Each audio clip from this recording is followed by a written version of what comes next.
Audio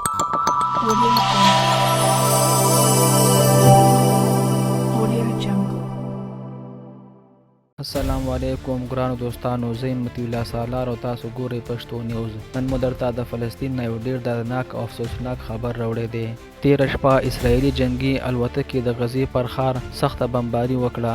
دا بمباري په کورونو، مارکیټونو او عامه خلکو شوې ده. عیني شاهدان وایي چې بمونه داسې وو لکه زلزله چې راغلي وي. د خلکو چیغې، دوړې او اورونه هر طرف تباهي وه. په دې حملو کې ډیر بېګناه خلک شهیدان شوي دي چې پکې ښځې، ماشومان او زړې ښځې هم شاملې دي. ځینې کورنۍ ټولې ختمې شوي دي. روغتونونه زخمیان نشي کابو کولی. ډاکټران وایي حالت ډیر خراب دي.